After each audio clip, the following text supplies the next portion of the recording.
విజయ్ గారు మనం చూస్తున్నాం మున్సిపల్ ఎన్నికల తేదీ సమీపిస్తున్న వేళ పూర్తిగా బీఆర్ఎస్ పార్టీ వైపు జనం మధ్య ప్రజల మధ్య దూసుకుపోతున్న పరిస్థితి. మరోవైపు కాంగ్రెస్ పార్టీకి సంబంధించి ఏకంగా బీఆర్ఎస్ శ్రేణులపై దౌర్జన్యాలు కావచ్చు, దాడులు కావచ్చు, బీఆర్ఎస్ అభ్యర్థులను కిడ్నాప్ చేస్తున్న అంశాలు కూడా తెరపైకి వస్తున్న సందర్భం. పట్నంలో కాంగ్రెస్ గుండాగిరి అంటూ ప్రధానమైన వార్తలు ఈరోజు మనం చూస్తూ ఉన్నాం. ఎట్లా చూడాలి జరుగుతున్న మొత్తం పరిణామాలన్నింటినీ కూడా ఎట్లా అర్థం చేసుకోవాలి? ఇవన్నీ కూడా వేటికి సంకేతంగా మనం భావించాల్సిన అవసరం ఉంది? ఈ రాజకీయాలు ఒక 1980s 90s మధ్యలో కాంగ్రెస్ పార్టీ చేసే అరాచకాలు ఉండేది. ఒక గుండాయిజం, భయోత్పాతం. ఎందుకంటే రాజకీయ చైతన్యం లేదు, చదువు తక్కువగా ఉండే అప్పుడు, ఇంకా అక్షరాస్యత, ఇవన్నీ ఉన్నటువంటి నేపథ్యంలో విపరీతమైనటువంటి కాంగ్రెస్ పార్టీ నాయకులు దౌర్జన్యాలు చేసేది, గుండాయిజం చేసేది, మొత్తం ఎలక్షన్ బూత్లను క్యాప్చర్ చేసేది, బెదిరించి మొత్తం చేసుకోపోయేటువంటి సిచ్యువేషన్ ఉండేది, కొట్టేది, చంపేది, ఇవన్నీ చేసేది. ఆ పరిస్థితి ఇప్పుడు ఈయన తీసుకొచ్చిండు. ఇప్పుడు పాత పరిస్థితిని ఇప్పుడు ఉన్నటువంటి ముఖ్యమంత్రి తీసుకొచ్చి ఒక భయోత్పాతంతో రాజకీయాలు చేస్తుండే ఈ మున్సిపల్ ఎన్నికలకు సంబంధించినటువంటి దాంట్లో పూర్తిగా నాది అప్పర్ హ్యాండ్ కావాలి, ఇది లేకపోతే లేదు అనే దాంతో ఒక భయం, ఆయనకు ఇంటర్నల్గా భయం పుట్టి భయోత్పాతం క్రియేట్ చేసే ప్రయత్నం చేస్తున్నారు.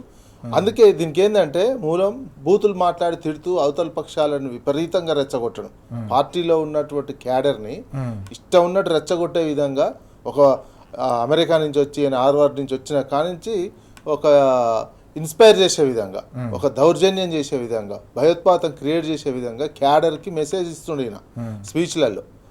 ఇష్టం ఉన్నట్టు బూతులు మాట్లాడడం, రెచ్చగొట్టడం, కులాలు ముందలేయడం, అన్ని రకాల ముందలేసి చూసుకుందాం తేల్చేయండి అని కాంగ్రెస్ క్యాడర్కు హింట్ ఇచ్చినటువంటి నేపథ్యంలోనే ఇవి జరుగుతున్నాయి. ఎక్కడ చూసినా దౌర్జన్యాలు, కిడ్నాపులు చేయడాలు, నామినేషన్ వేస్తే తీసుకోవడాలు, ఇది బుర్కాలేసి, హిందూ మహిళకు బుర్కాలేసి నామినేషన్ విత్డ్రా చేయించడాలు, ఇది సినిమాలలో చూసినాము తప్ప ఇవన్నీ రియల్గా ఇప్పుడు ఉన్నటువంటి ముఖ్యమంత్రి చూపిస్తున్నాడు.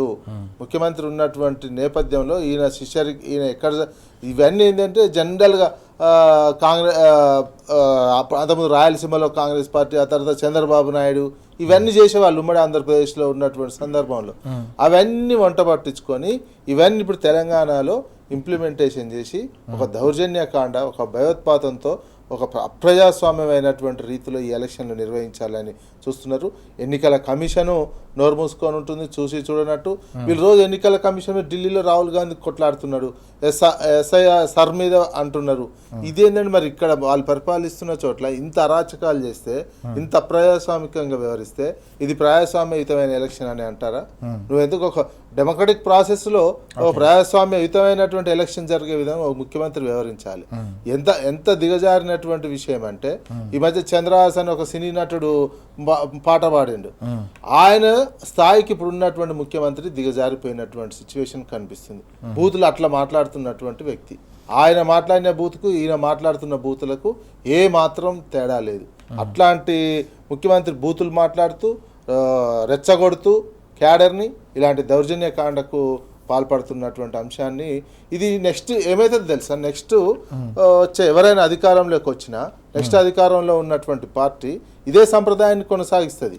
అప్పుడు ఇవన్నీ పోయినాయి, విలువలు పోయినాయి, ప్రజాస్వామ్యం కాదు, అరాచకాలు అంటే ఎవరు యాక్సెప్ట్ చేయరు. అప్పుడు ఇవన్నీ నేర్పిందే మీరు నెక్స్ట్ లెవెల్ నేర్పుతున్నారు. ఇప్పుడు బీజేపీ సెంట్రల్లో ఇవన్నీ చేస్తుంటే ఎవరు అడగడానికి కూడా వీల్లేనటువంటి సిచ్యువేషన్ అందుకే వస్తుంది. రాహుల్ గాంధీకి ఎందుకు ఈ సానుభూతి వస్తుంది, రాహుల్ గాంధీని ఎందుకు సమాజం ఇంకా యాక్సెప్ట్ చేస్తలేదు, మీరు చేస్తున్నటువంటి మోడీ చేస్తున్నటువంటి అరాచకాలను గట్టిగా సమాజం ఇంకెందుకు ఎదురు తిరుగుతలేదంటే, మీరు చేస్తున్న దాంట్లో అంతకంటే ఎక్కువ ఉన్నది.